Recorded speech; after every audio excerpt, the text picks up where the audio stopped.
Sejam todos muito bem-vindos.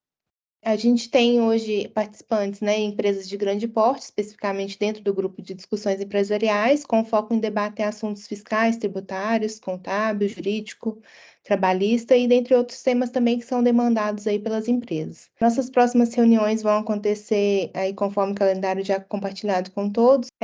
A gente tem o apoio da FIENG, como eu comentei, pelo Conselho Tributário, Senai, pelo Centro 4.0, Goulart e Colepícola Advogados, MIT Platform e RSM Brasil, Belo Horizonte. Aqui é um link de participação para indicação de novas empresas. Hoje a pauta está prevista. Gostaria de convidar aí, Juninho, para você iniciar a sua apresentação. A apresentação está ok. Beleza. Bom, pessoal, na verdade, a gente vai uns 20 minutinhos, 15 minutos, só para a gente introduzir o tema. Eu acho que esse assunto, o que a gente quer fazer aqui é saber em que estágio, né, todo mundo está, e trocar uma ideia mesmo. Então, para quem não conhece, a FD Reinf é um dos projetos do SPED aí, né? Está lá no site para saber mais, é só entrar lá na parte do site do SPED, né, para saber. Mas o pessoal que está mais envolvido, então, o conceito aqui é trocar ideia com quem está mais envolvido, né? O que tem de recente de publicação, a alteração da medida provisória, isso aqui é apenas uma correção da família 2000, que era do INSS ainda, não vamos nem entrar, mas é relativo àquelas produções rurais, né, produtor rural, então foi feita uma alteração. Agora, falando da família 4000, que é o projeto, né, REINF 2.0, por isso está aqui 2.1.2, né, eles falam que é o REINF 2.0, e a família 4000, porque os registros são os registros R4000. Então, a nota técnica teve algumas correções, né, de abril para cá foi publicada uma nota técnica de algumas correções de campo e validações e regras de validação. É só clicar lá, a gente vê, não vou entrar aqui no detalhe, não tenho nem tempo, né, para isso. E foi liberado, então, um novo esquema XSD para as consultorias e desenvolvedores de software, e também um manual de orientação. Esse aqui nos interessa mais diretamente, né? Ele contém as mudanças que foram feitas no ajuste da nota técnica, e acho que a gente precisa ainda se debruçar, né, sobre ele e ler bastante, porque algumas poucas, assim, algumas coisas foram corrigidas aí até de perguntas que a gente tem, né, com relação a que eventos que vai para cá, não vai, mas esse debate ele ainda continua quente, né? E nós vamos falar sobre ele um pouquinho. Com relação ao cronograma, a gente já tinha falado sobre isso, o cronograma atual é esse, não mudou, né? Acho que não vai haver mais prorrogação, né? Eu espero que não haja, porque senão a gente vai perder aí a questão da DIF, né, para o ano base 24, entregue 25, então acho que a ideia da Receita é encerrar a DIF fica válida ainda para o ano 23, lá em fevereiro de 24 a gente entrega a DIF de 23, mas a ideia é a partir de 24 não entregar mais DIF, né, a REINF 4.0 aí, 2.0, família 4.000, substitui a DIF de ano base 24. Vamos lá. Nós temos uma tela, né, com algumas discussões e nós podemos fazer outras, né, acrescentar outros debates. Algumas pessoas me fizeram mais alguma pergunta de ontem para hoje, mas vamos lá. A grande questão aí que as empresas estão tendo ainda é que tem gente definindo solução de software ainda, né? E vai haver uma mudança que acho que vale importante falar aqui, talvez para nós aqui a gente não saiba, mas para as empresas de software tem. A mudança com relação ao modelo, né, de síncrono a assíncrono, né? Então, a família 4000 já vai ser entregue no modelo novo, né? Então, as consultorias aí, para nós é transparente que entregamos a obrigação, a solução de software tem que entregar e tem que funcionar. Mas, na discussão, no debate, tem tido atrasos, né, para essas entregas, pedido, né, às empresas que façam os testes, que inclusive enviem quantidades de eventos, né, eventos diferentes e situações diferentes e volumes, né, para que eles possam testar lá internamente. Então, esse é o status, né? A questão de linha de raciocínio, de alertas, né, que a gente está falando, né, para projeto, é sempre identificar o que você tem na DIF. Então, olhar para a sua DIF e mapear aquilo que você hoje transmite pela DIF e onde eles estão. Então, por exemplo, DIF transmite hoje dados de folha de pagamento e que esses dados não estarão no controle do REINF. estarão no controle do E-Social, né? Assim como rescisões trabalhistas. Eu estou falando aqui de rescisão mesmo, né? O empregado entra, é o famoso RRA lá, mas o RRA de rescisão trabalhista, né? Onde há ganho de causa, depósitos, e você tem que informar o IR daquela rescisão trabalhista, tá? Ah, as demais situações, né, de retenções de pessoa jurídica e aluguéis, outras situações que não estão ligadas à folha, elas estão no REINF. Então, isso está muito claro. O autônomo, pessoal, a gente já falou, ele está no E-Social, tá? Autônomo hoje, inclusive, o pessoal já tá entregando, inclusive, né? Já parece que agora maio, né? Não mudou a data de entrega no E-Social. Então, vai um alerta aí. Se você tem tido alguma demanda nesse sentido, né? Mas as datas do REINF prorrogaram, mas do E-Social não prorrogaram. Então, a parte R, Sim. tá? Do E-Social tá valendo. A não sei que prorroga ainda, né? Nós estamos ainda no dia 24, aí não sei se vai haver prorrogação, Mas tá? de momento não vai haver, não. Das Nenhuma, reuniões né? que nós tivemos aí no mês passado, É, foi confirmado que a postergação da REINF não influencia no no E-Social. cronograma do Não. E-Social, né, na definição deles lá de ter prorrogado, né? Perfeitamente, perfeitamente. Então, a parte de autônomo, né, que era uma bola dividida em social, REINF, está no E-Social e vai entrar agora, né? Quer dizer, está dentro do calendário agora de maio, perfeito? Sobre a pergunta sobre pagamento diário descendial, quer dizer, remessas para o exterior. Não sei se alguém aqui do grupo tem essa situação, mas que você que faz aquela preenche, né, o DAF para pagamento, porque você tem que recolher o IR na remessa, por exemplo. Isso tem um debate, né? O nosso entendimento é que vai para a REINF, mas que não vai haver recolhimento, porque você já recolheu, então ou vai haver o código, né, que está lá, ele não comporia a DCTF Web, ou que daria mais trabalho, que é uma outra ideia defendida, e que você faria compensação. Eu entendo ainda na primeira ideia, né, que o tipo de código apenas confessaria que você tem a dívida, mas que não seria recolhida por DCTF Web, porque você tem que recolher diariamente, tá? Então, acho que você está tranquilo também. E aí, na vigência lá que eu falei de setembro, é aquela ideia ali de que você use, né, o ambiente de produção para um teste real, né? Então, até deixei vermelhinho aí, porque é o paralelismo. Então, Sim. você faz o projeto, teste, desenvolvimento, e vê se você chega ali perto de final de setembro, podendo mandar os seus eventos, né? Início de outubro, podendo mandar os seus eventos até para ver se está tudo funcionando, se você está chegando lá, né? Mas seria apenas transmissão, porque você não tem como ver se o montante gerado de retenção se está ok, porque você não teria como ver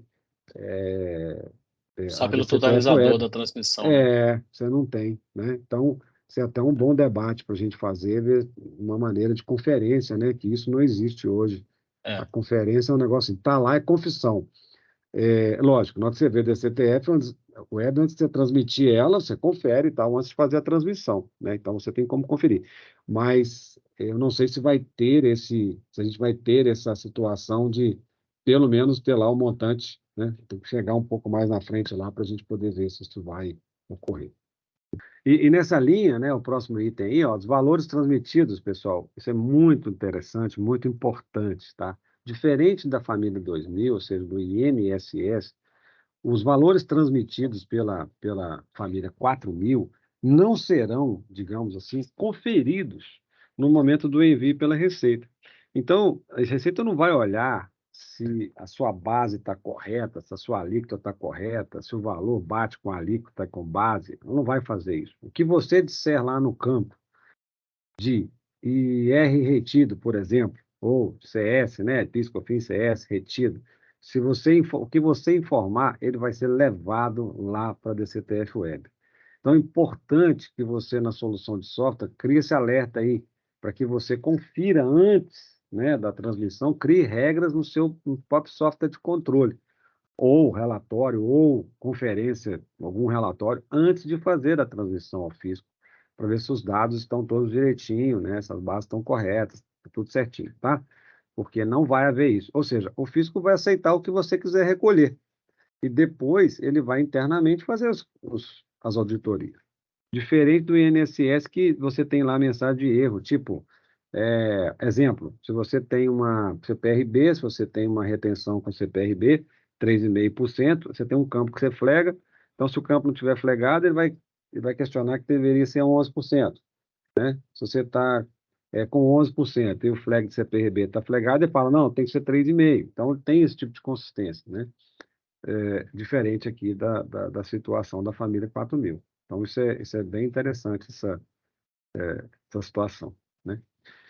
E, por fim, né, estudar aí, acompanhar o manual, né, dar uma olhadinha, e eu acho que tem aqui uma questão que eu acho que a gente precisa olhar, eu tenho sempre falado isso, que me pergunta, é tentar olhar para essa tabela 1, né, de fazer aí, tentar fazer um de para dos seus processos, né, como eu falei aqui antes, você vai olhar, identificar os seus cenários que você tem na DIF. Tá? Fique à vontade, seja muito bem-vindo, Márcio. O tema que a gente vai tratar hoje é a MP 1159, né, de 12 de janeiro de 2023, né? Essa MP alterou o artigo 3º das leis 10.637 de 2002, que é a do PIS, e a 10.833 de 2003 da COFINS, né? Então, no artigo 3º, no parágrafo 2º, tinha a observação: não dará direito a crédito o valor de mão de obra à pessoa física, isso já existia na legislação, e da aquisição de bens ou serviços não sujeitos ao pagamento da contribuição, inclusive nos casos de isenção, e sujeitos a alíquotas zeros ou não alcançados pela contribuição. A novidade foi que incluiu o inciso 3º, dentro desse parágrafo 2º, que ele colocou e do ICMS que tenha incidido sobre a operação de aquisição. Ou seja, quando ele fala operação de aquisição, nota de entrada. A MP, ela trazia que ela ia entrar em vigor no 4º mês subsequente à edição dela. Então, o 4º mês subsequente seria, o primeiro dia útil seria o mês de maio. Então, a vigência dela acabou sendo dia 1º de maio de 2023, né? Essa MP, ela teve a prorrogação dela, porque ela iria vencer agora em maio, em 30 de março, a mesa do Congresso Nacional, ela prorrogou por mais 60 dias. Ou seja, a data final dela é até 1/6 de 2023, né? Esse é o cenário que a gente tem hoje, dessa MP, né? Vou passar aqui Ô, para o Márcio, slide. a data final, caso ela não seja aprovada, né? Isso, né? Porque ela ela tem Beleza. uma validade de 120 dias, pode ser prorrogada uma vez por 60 dias, né? Até no site explica isso. Então, a situação dela hoje, dessa MP, ela está na comissão mista do Congresso Nacional, que é formada por integrantes da Câmara dos Deputados e do Senado. Então, me parece que são 8 deputados das duas casas que estão analisando, né?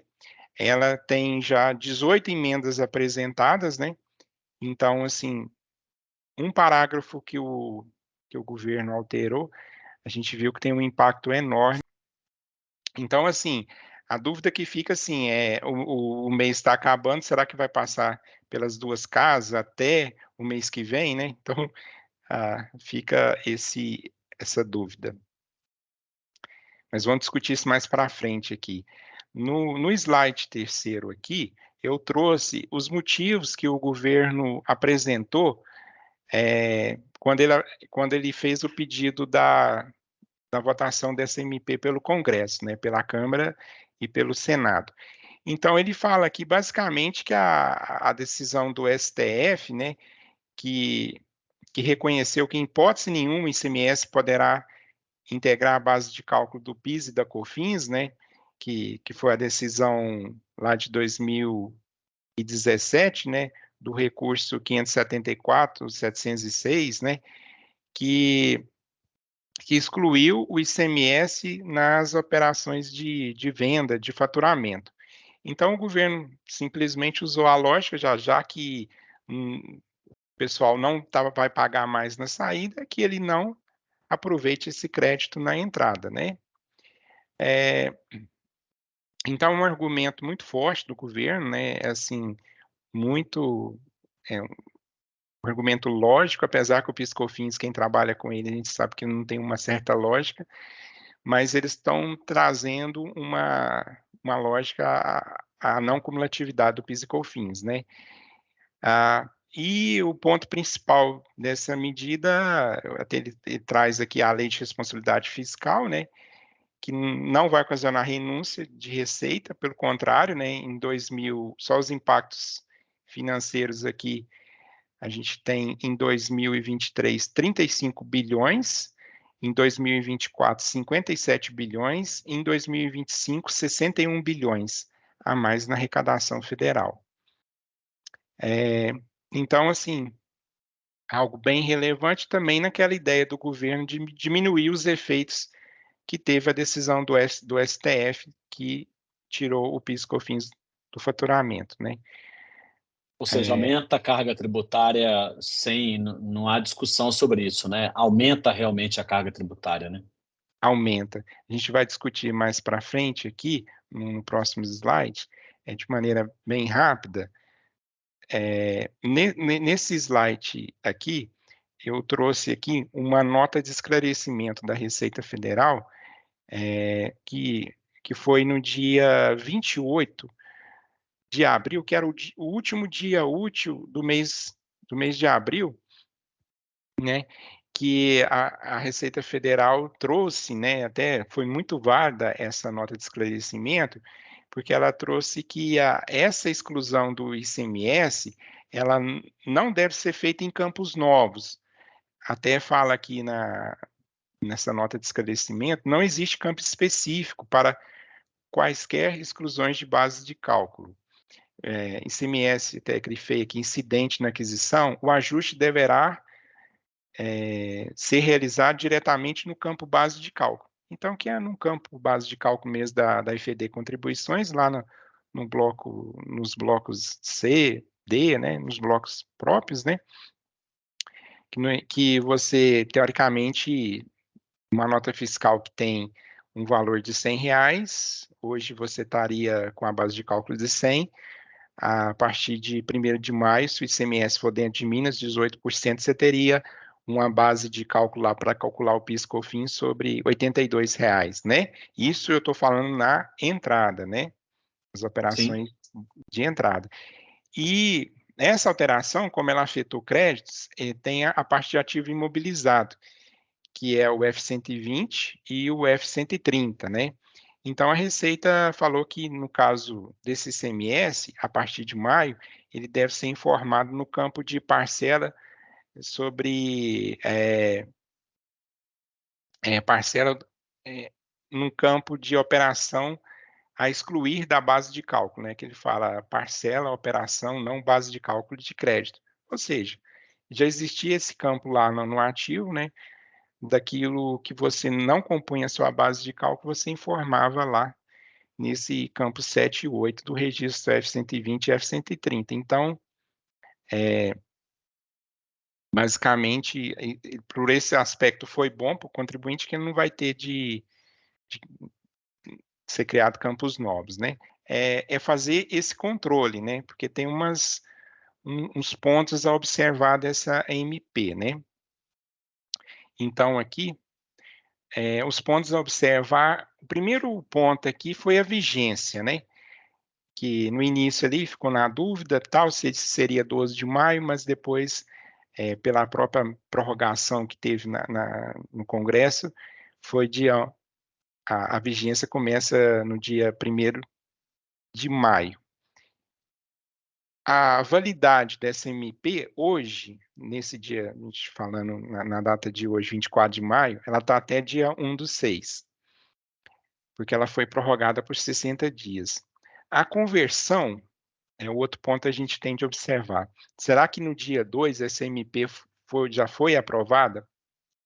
Porque tem toda uma questão de você mudar seu sistema, que eu vou trazer aqui para frente, de você alterar o seu sistema e chegar no mês que vem a CMP não ter sido aprovada e você não ter como voltar atrás, né? Então, devido ao custo, todo o custo de alterar os sistemas de entrada de nota fiscal, né? Então, Ô Márcio, porém deve ser aprovada, né? Porém, você deve estar fazendo isso desde 1º de maio, né? Vamos dizer Isso, assim, seguindo a medida provisória, né? Que aí isso, cada um pode ter. Ok, tá, isso, beleza. isso. Nós estamos fazendo nosso dever de casa, que é fazer os estudos e fazer em um ambiente de qualidade, né? Fazer esses testes no ambiente de qualidade antes de subir para a produção, né? Mas o outro ponto é a MP convertida em lei poderá conter surpresas, né? Tem um ponto que o Juninho trouxe para mim ontem, porque até realmente é válido, porque você tem 18 emendas lá, né? Uma surpresa que teve na última IN 21/21 do ano passado, que foi a IN que consolidou as normas de PIS/COFINS, é que o IPI não recuperável, ele não poderia compor a base de cálculo. Então, porque o IPI que você recupera, esse você já não compunha a base de cálculo, né? Mas esse IPI não recuperável, que é aquele IPI que você tem nas operações de aquisição de material de uso e consumo, que você tem o IPI ali, você incluía, por exemplo, uma nota que custava R$ 95,00 e tinha 5 de IPI, a sua base de cálculo do PIS/COFINS seria 100, né? E para a Receita, ela está usando a lógica lá do parágrafo 2º, eu vou voltar aqui até no slide 1, só para vocês entenderem qual que é a lógica da Receita com relação a esse IPI e esse ICMS que ela até usou lá, que é esse parágrafo 2º aqui da lei, que ele fala assim que não incide crédito sobre operações não sujeitas ao pagamento da contribuição, né? Então, o ICMS e o IPI para a Receita Federal, como ele não está compondo a base de cálculo, ele não poderia estar sendo aproveitado como crédito. Qual que é o impacto para as empresas, né? A redução dos créditos apurados, isso é fato, e o aumento da carga tributária. As dificuldades disso, né, são as adequações de IVAs relatórios, né, que você teria de alterar a parametrização de todo o seu processo de compra, né, que você teria de estar excluindo esse ICMS, esse ICMS-ST, né, da base de cálculo, para estar levando isso para a FED contribuição, né. Então, uma nota de R$ 100, você pode levar a 82 ou 88 de base de cálculo, né? Se ela tiver ST, você teria de diminuir também o ST dessa base de cálculo. A competência, isso aqui foi entendimento assim da maioria dos colegas também, em outros fóruns, que seria a data de registro da nota fiscal. Porque teve alguns colegas que entenderam, não, que seria a data de emissão da nota, mas nós trabalhamos nessa área tributária, quando tem essas alterações, a gente entende que seria a partir da data de 1º de maio. Os créditos afetados seriam insumos, né? Então, que a gente tem, quando PIS e COFINS, o conceito de insumo é mais amplo, não abrange só matéria-prima, material intermediário e material de embalagem, mas também os materiais de consumo, né? Que para PIS e COFINS daria crédito. E o ativo imobilizado. Se você entregar com ICMS e fazer só um ajuste no bloco M, você pode estar sujeito a uma sanção da Receita Federal, né? Então, o tema está aí para os colegas debaterem, né? O espaço está aberto. mas teve recentemente uma decisão, eu acho que até recentemente, agora em maio, se você pesquisar aí na internet, uma decisão favorável às empresas para não estar excluindo o IPI. Mas é uma discussão que vai ser similar à do ICMS. Porque, assim, como foi bem colocado, né? A gente está numa MP e se essa MP caducar agora em 1º de junho, a gente não tem sequer a certeza que essas regras valem, inclusive, para maio, né? Porque a regra é que, uma vez caducando, o Senado ele tenha que regulamentar os efeitos dessa medida provisória, e isso pode ser, inclusive, contrário ao que a medida provisória trouxe, né? Então, aí é mais a área de vocês, eu não sei nem se é possível, vocês podem gerar, então, os arquivos referentes a maio e depois terem que fazer uma correção dos arquivos em razão dos desdobramentos jurídicos dessa aprovação ou não da MP. E, ao que parece, pelo que a gente tem acompanhado no Congresso, não tem muita sinalização de que eles vão conseguir, de fato, emplacar, né? Nem essa e nem as outras, né? Conforme acho que a gente vai ouvir também no outro ponto de pauta. Então, era só para a gente ficar com isso no radar também, que se eventualmente caducar, a gente precisa ver como que vai ser regulamentado, né? Os efeitos. Bom, pessoal, primeiramente, boa tarde, obrigado pela oportunidade. Eu sou o coordenador da área de mercado de capitais e societário aqui do Goulart e Colepico. A gente é um escritório aí que atende muitos mineradores, atendendo muitos gestores de fundos, empresas familiares, já que o escritório iniciou em Minas Gerais, em Belo Horizonte, e hoje temos sedes também no Rio e em São Paulo, além daqui. Em relação a isso, a assunto da MP 1169 e também 1159, perdão, e também da edição normativa 2121 da Receita Federal, a gente está com várias discussões aqui, principalmente de mineradoras. O Márcio, que me antecedeu aí, expôs muito bem.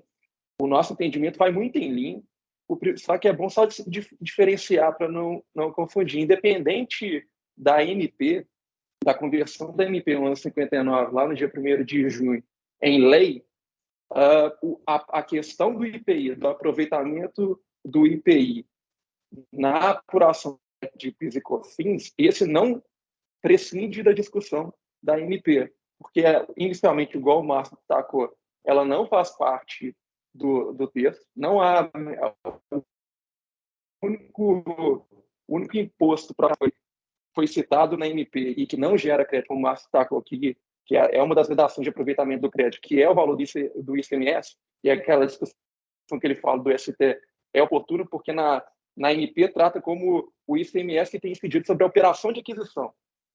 E aí, com isso, tem toda uma discussão aqui que a gente está analisando caso a caso. Excelente. Bom, então, com relação à MP, o nosso raciocínio aqui, tirando o fato de a gente estar analisando caso a caso a questão do ICMS e o conceito aí daqueles insumos e bens e que podem interferir na questão do crédito ICMS e o conceito de operação de aquisição, tirando esse fato, realmente está entre as vedações, e o IPI prescinde dessa discussão porque ele não foi objeto da MP. Das emendas que foram propostas e que a nossa equipe tributária, que o nosso departamento analisou, não tem nenhuma, em princípio, relativa ao IPI, mas do outro lado, na outra mão, a gente tem sim a edição normativa 2121, que o Márcio destacou aí. A grande modificação em relação a 19, a anterior, foi justamente porque agora a questão do IPI não pode compor a base para o aproveitamento do crédito.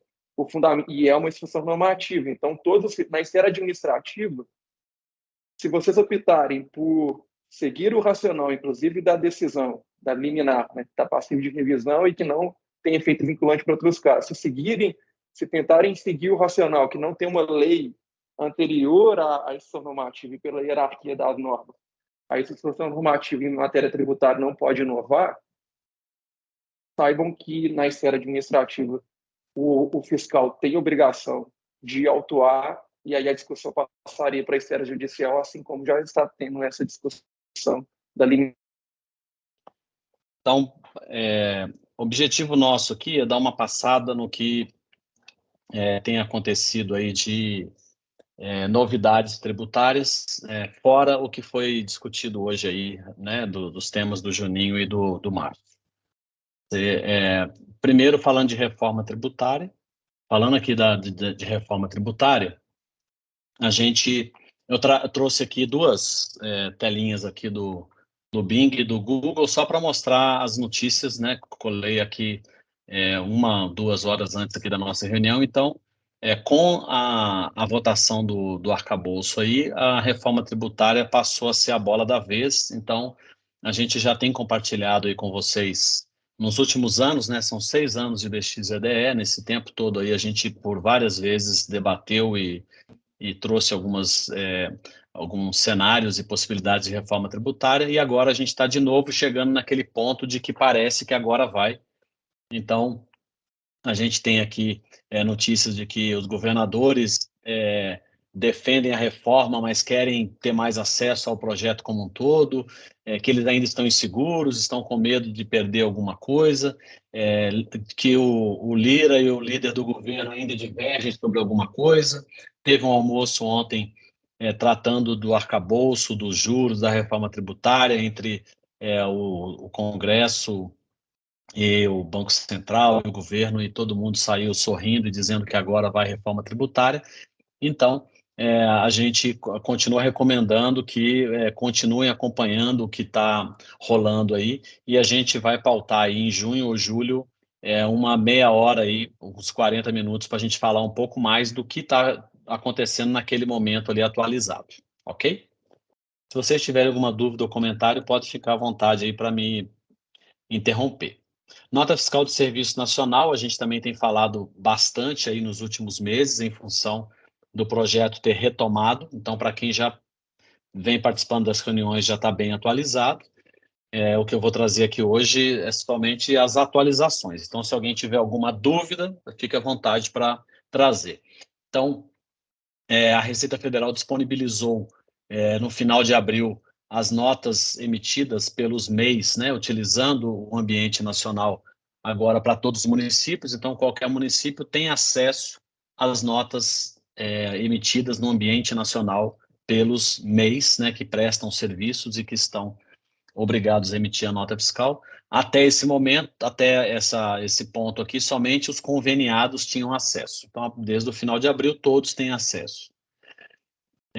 Foi feita uma atualização, né? NSUs é uma sequência numérica e aí estava com um problema, e foi feita uma atualização no mês de maio, e essa atualização foi concluída com sucesso. Eu validei com alguns provedores aí de nota eletrônica aí do Brasil, e eles confirmaram que hoje estão conseguindo trazer as notas que estão disponíveis no portal nacional desde a solução desse problema da NSU. Que notas estão no ambiente nacional?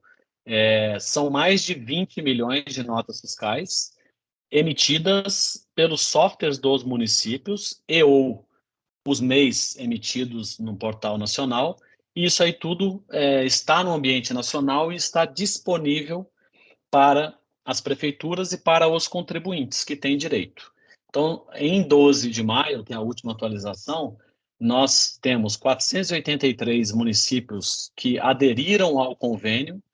Desses, 18 são capitais, 66 são de Minas Gerais. Isso representa mais de 60% das notas fiscais de serviços do Brasil e mais de 55% da arrecadação do ISS do Brasil. E nós tínhamos aí em 12 de maio aproximadamente 59 municípios ativos.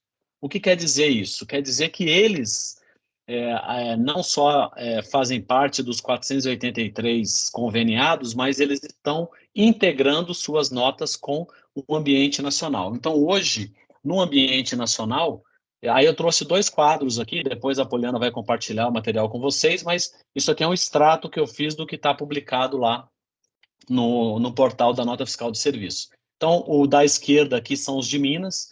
Então, em Minas, todos esses municípios aqui, né, compõem os 66 conveniados, e o que está em verde, BH, Contagem, Itabirito, Sacramento, Santa Bárbara, São Gonçalo do Abaeté e o último aqui, acho que é Uruana de Minas.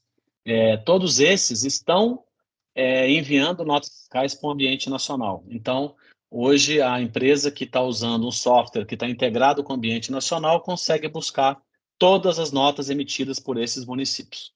E do lado direito aqui estão os 59 ativos no ambiente nacional, independente do estado.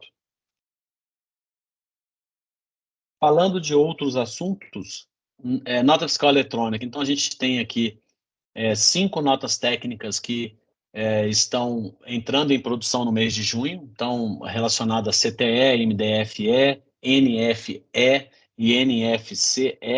Então, a gente também alerta aí o tempo todo, né, todos vocês, para que estejam acompanhando, porque a nota técnica sempre é publicada com antecedência, sempre tem um prazo de homologação e um prazo para ir para a produção, e aí quem consegue acompanhar isso tem menos dificuldade aí com alguma, até pelo volume que nós estamos tendo de notas técnicas, avaliando com antecedência, consegue tratar, avaliar qual que impacta a empresa e o que precisa ser feito. No caso de Minas Gerais, a gente continua tendo muitos problemas com o ambiente. No mês passado, teve aí uns 3 ou 4 dias com muito problema das empresas não conseguirem emitir nem por contingência, e aí Minas conseguiu fazer um investimento aí na infraestrutura e está fazendo a troca de servidores. Então, no dia 3 de maio, eles trocaram o de homologação e está previsto para, entre 8 e 11 de junho, que é o feriado aí de Corpus Christi, fazer a troca no ambiente de produção. Então, a expectativa é que tenha uma melhoria no ambiente, né? E aí esse comunicado deles aqui é no sentido de que as empresas testem a homologação e manifestem os problemas que tiverem para que eles possam atuar e na hora que migrar a produção, isso não tenha o mesmo problema. No caso da DAP, nós tivemos no mês passado a publicação de uma portaria adicionando algumas empresas à lista de empresas dispensadas, e nós tivemos também a publicação de um comunicado no final de abril que lista as inscrições estaduais das empresas que estão dispensadas à entrega da DAP. Então, está sendo por publicação, né? Então, se alguém não viu aí, dificilmente alguém vai estar afetado e não vai estar sabendo, mas não custa nada, né? Dá uma conferida lá, que eu colei só um pedaço do PDF aqui, tem uma lista bem grande de umas 3 ou 4 páginas de inscrições estaduais que estão dispensadas da DAP. Aqui uma notícia interessante, que no estado de Goiás, eles compartilharam, né, que eles usaram inteligência artificial para fazer a busca e detecção de empresas fantasmas que estavam fazendo lá um processo de sonegação. E aí, nessa notícia, eles publicaram até o roteirinho de o que foi feito, como que eles selecionaram a empresa, qual foi a forma de selecionar e os resultados encontrados. Então, vale bastante a pena vocês darem uma olhada. A gente já compartilhou no passado aqui exemplos da Bahia, exemplos do Pernambuco, exemplos acho que do Maranhão também, de utilização de indústria 4.0, de tecnologias de machine learning e tal. Então, alguns estados já têm plataformas para isso há alguns anos e eles vão evoluindo aí dentro do possível e criando novas regras. Então, eu recomendo que vocês deem uma olhada aí nesse exemplo aí, que é bem legal. Aqui um outro exemplo, né? São Paulo criou um web service, né, que é uma API, onde as empresas podem fazer a integração e emitir o documento de arrecadação através dessa integração. Então, isso também é uma novidade, né? A Receita Federal criou uma API para a integração do ECAC com as empresas, e agora São Paulo está criando essa API, e a gente tem uma expectativa de que outros estados disponibilizem outras funções e APIs, porque isso tira o volume de acessos robotizados aos sites, né, que não estão preparados para um volume muito alto de acessos, que estão preparados para as pessoas acessarem e não N acessos robotizados. Então, é também um exemplo legal aí que vale a pena a gente acompanhar. É uma notícia também que eu recomendo para quem não viu dar uma olhada. Um pessoal fez um levantamento dos últimos escândalos ou falhas aí relacionadas às Big Fours.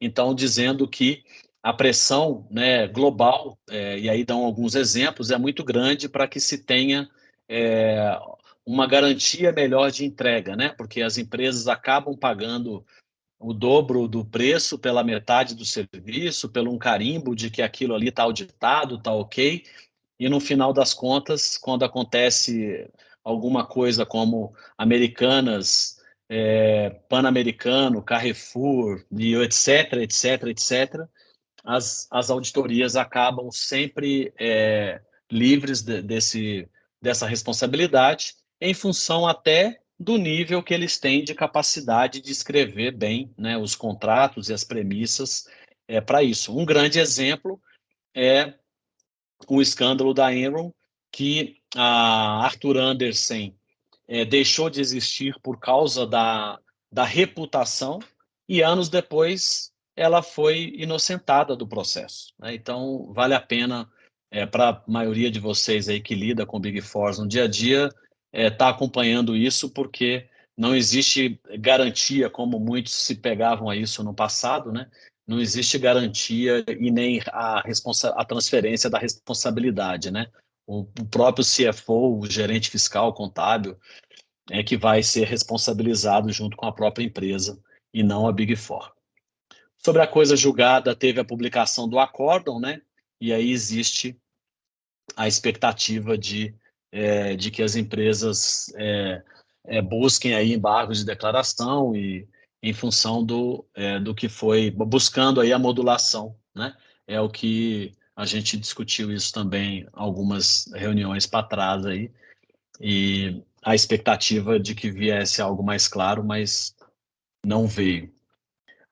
A notícia de que foi criado um grupo de trabalho que está revisando toda a legislação trabalhista e que tem uma expectativa de apresentar uma sugestão de revisão, aqui mistura a vontade política de se reverter algumas decisões recentes de reforma trabalhista com eventuais ajustes necessários, como do trabalho remoto. Então, vale a pena, para quem está na área trabalhista, né, ou está envolvido com isso, acompanhar o que está acontecendo. Sobre o ICMS no trânsito interestadual, né, na transferência de mercadorias, né, entre filiais da mesma empresa, o Senado aprovou e agora foi para a Câmara para avaliar se vai aprovar para seguir para a sanção ou se vai ter alguma alteração que vai fazer voltar para o Senado. Essa aprovação foi no começo de maio, até o momento não foi ainda recepcionado pela Câmara, mas deve ser nos próximos dias e a gente vai acompanhar aí como vai ser o trâmite disso. Sobre o SPED contábil, né, a Receita Federal publicou uma nota, né, dizendo que ela não vai prorrogar. Isso foi no dia 10 de maio, e aí colocando os seus argumentos, né, combatendo argumentos fracos ou frágeis das entidades e colocando outros argumentos que justificam, no entendimento dela, a não postergação. Não satisfeitas, as entidades reforçaram a necessidade de adiamento, pediram novamente um adiamento e ainda tem muita gente esperando o adiamento. Aí eu peguei aqui, na segunda-feira, 3 pessoas me procuraram aqui me perguntando se ia ser adiado ou não.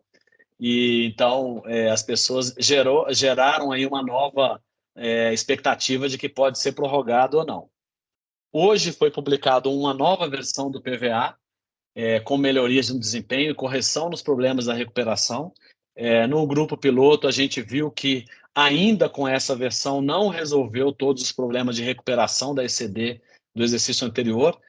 Então, esse problema técnico pode ajudar a haver uma postergação.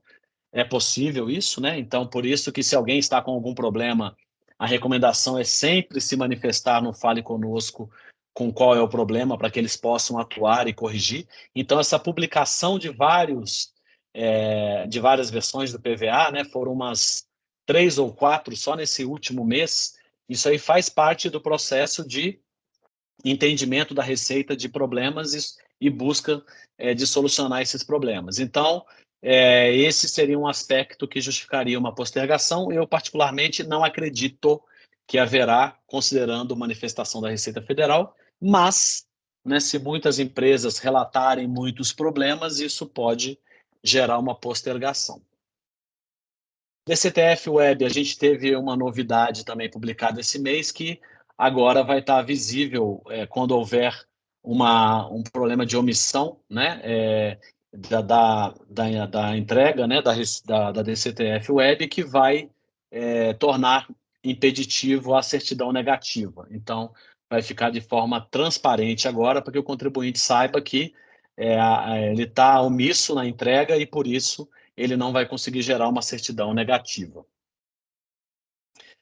A Receita Federal publicou também uma portaria falando sobre a transparência dos benefícios fiscais, até nessa linha de reforma tributária, de busca de...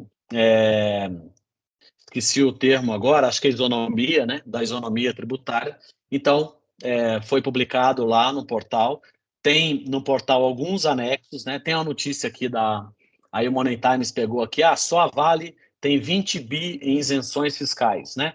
Então, assim, como que sabe isso? As planilhas estão lá, e aí estão as empresas que têm os benefícios, quais benefícios elas têm. Então, eu peguei aqui as 3 planilhas, aqui só um print para vocês verem.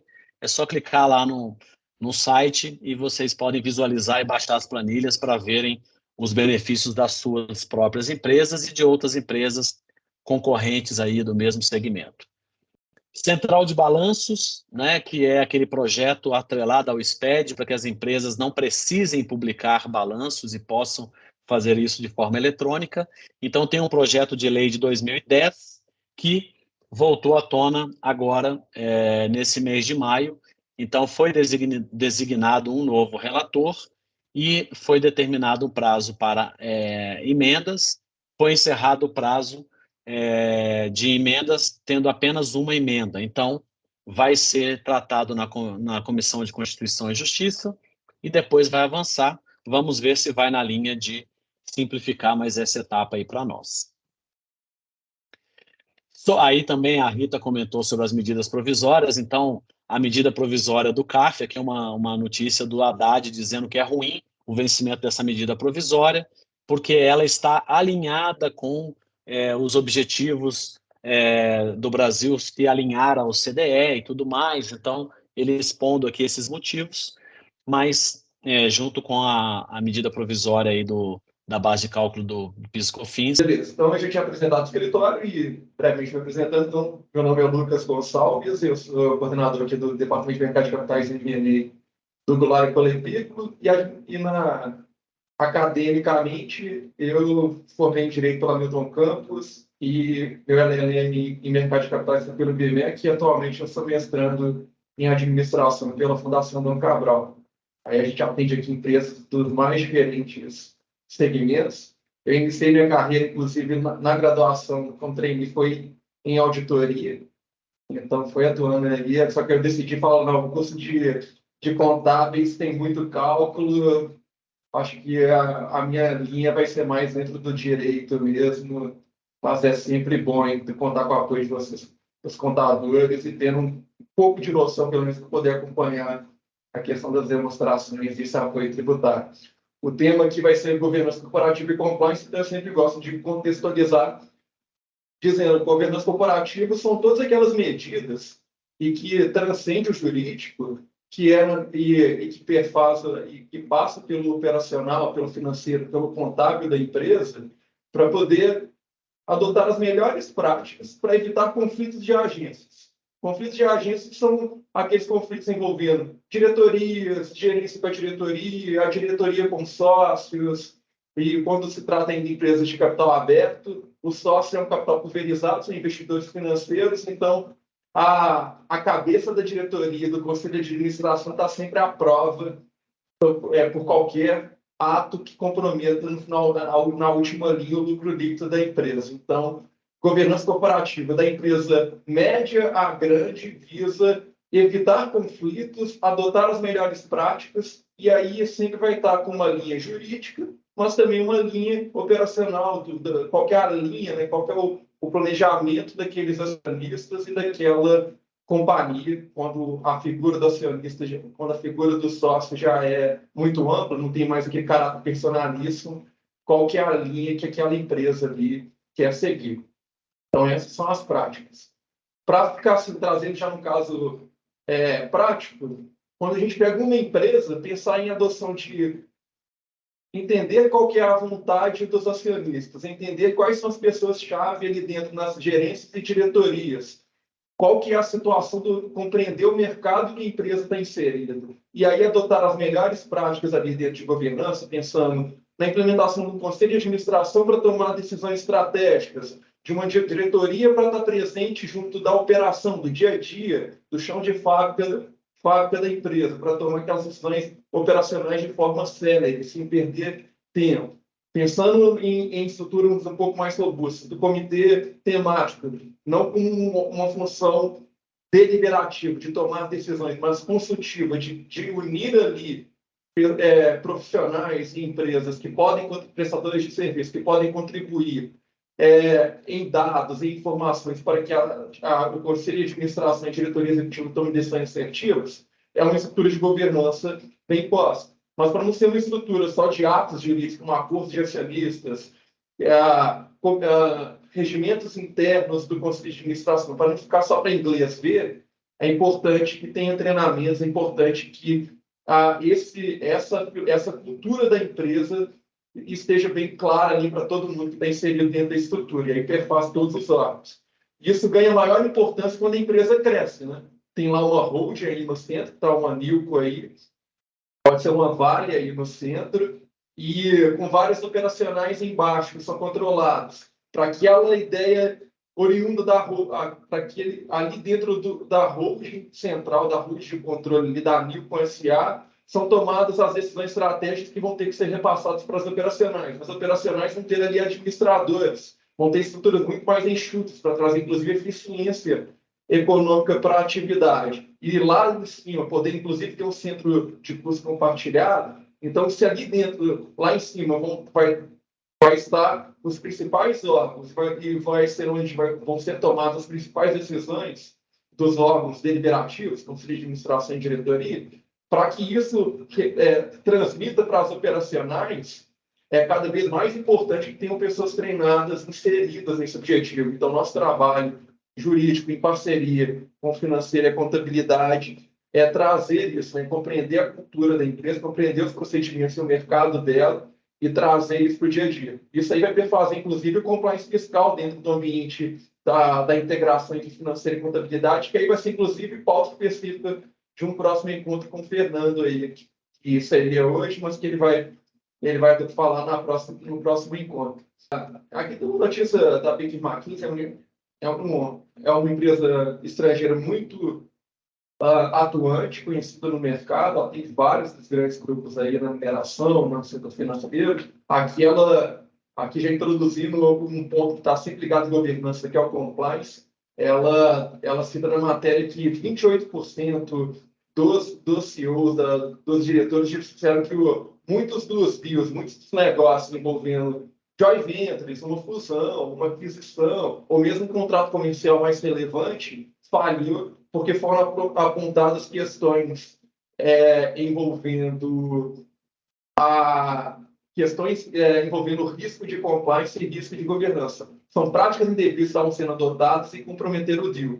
Outros 48%, então, se for ver, mais 70% dos deals, dos negócios, não foram concretizados, porque ou as pessoas não quiseram opinar, o que é um indício que pode ser problemas envolvendo compliance, então, e que transcende o risco, a gente vai ver mais lá na frente, transcende o risco legal e também tem o risco à imagem. Às vezes, uma prática, uma conduta não é ilegal, por exemplo, pagar uma bonificação para pagar um prêmio, mas moralmente pode trazer discussões se tem algum interesse oculto naquele prêmio, naquele patrocínio, e aí que pode afetar a imagem. Então, você pode afetar a imagem daquela empresa que tem essa prática de, por exemplo, você vê de pagar um patrocínio, de receber algum patrocínio, pagar uma bonificação com algum segmento integrado a ela, seja conexo a ela, ou mesmo fazendo um ambiente público, isso pode trazer disso a imagem para aquela empresa que está estabelecendo uma parceria com ela. Então, tudo isso está abrangido isso foi abrangido no estudo e o que a gente vê mais aqui no dia a dia. Aí, já trazendo um caso concreto, teve uma empresa que a gente atende no escritório, um grande grupo de concessionários de veículos, ela tem da bandeira BMW. Só Minas Gerais que ela não tem, mas São Paulo, no Norte e Nordeste, era muito grande, muito forte.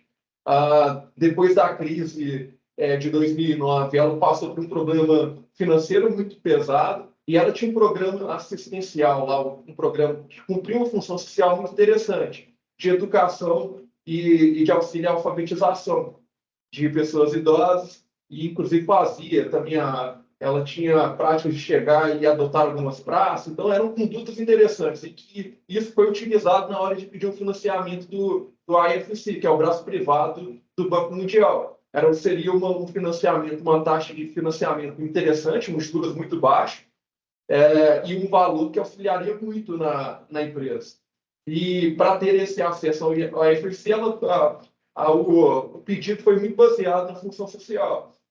Inicialmente estava sendo deferido, só que quando chegou no compliance do banco, do IFC, eles travaram a operação e pontuaram algumas práticas que tinham lá dentro envolvendo compliance e governança que eram temerárias, mas não eram questões ilegais, mas eram questões que podiam trazer efeitos negativos. E o nosso trabalho lá foi justamente de implementar o programa de compliance, trazer as melhores práticas para dentro, compreender qualquer tipo de política que tinha com fornecedores, como que era o contato com o órgão público, ainda que não tivesse contrato especificamente com o órgão público, como era adotado ali, e aí é como um termo que tem que sob medida, né? Cada caso é um caso que precisa ser analisado para implementar da forma mais assertiva, inclusive podendo segregar em etapas esses programas. E aí aqui também tem um destaque de alguns objetivos do compliance. Aí aqui também destacando que não é mais do que um risco, analisar o compliance, analisar a governança com prática é muito mais de analisar, muito mais do que analisar só aspectos legais, analisar também aspectos de cultura, de imagem, para ali junto por isso que é um trabalho muito a 8, 10 mãos. O jurídico coordena e assessora na implementação dos treinamentos, mas precisa dos outros setores estarem integrados conosco para o programa ser efetivo. Aqui tem alguns pontos de atenção, muito em linha do que eu já falei até aqui, como que é a relação com contratos, com prestadores, com pessoas, com parceiros. Às vezes você não tem contato, você não tem um contrato público, com ente público, mas você tem ali, passa por um processo de fiscalização, tem uma sindicância, pensando numa instituição financeira, tem uma sindicância do Banco Central, pensando numa empresa de capital aberto, tem uma sindicância da CVM, pensando em geral, sempre pode ter uma fiscalização da Receita Federal. Então, como que esse trato, às vezes, por desconhecimento, um representante da empresa pode adotar uma prática que afete a imagem ou mesmo possa ser considerado uma tentativa de suborno, corrupção, e trazendo um impacto imensurável no primeiro momento no plano da ideia à empresa.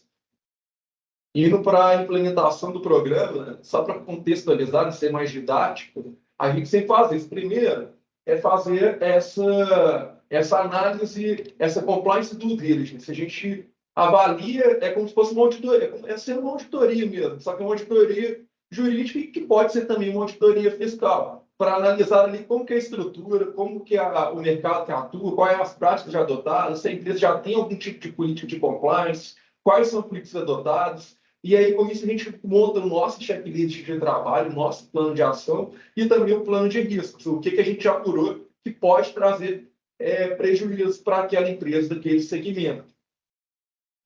E aí, a partir disso, a gente parte para um alinhamento com as lideranças, para alinhamentos com a alta direção da companhia, para sugerir qual que são aquelas alternativas mais viáveis para a empresa. A gente já fez isso aqui muito para mineradoras, para construtoras e para gestores, então a gente sempre analisa também em que mercado, quais são as autoridades reguladoras e autorreguladoras daquele mercado. No caso da mineração, a gente sempre tem que estar muito em linha analisando a NPD,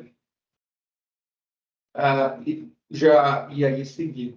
Eu estou vendo que, para também não me estender no tempo, essa apresentação que a Liana vai compartilhar com vocês, aqui são alguns motivadores que podem trazer, e aqui eu já coloco também alguns tópicos que são abordados, aqui são alguns incentivadores que são em relação a transações de M&A, e aí dentro da transação de M&A a gente também faz uma compliance due diligence para mitigar riscos, e aí inclusive definir contingências de forma profilática, quando a gente está do lado da vendedora, e de forma ativa para identificar realmente contingências e reduzindo o preço, ou adotar alguma medida dentro da operação, quando a gente está pelo lado da compradora. Então, por isso que vai além daqueles passivos, de passivos já identificados ou de passivos ocultos relativos à parte legal. Isso, está muito além só de prevenção à lavagem de dinheiro, prevenção à corrupção envolvendo órgãos públicos.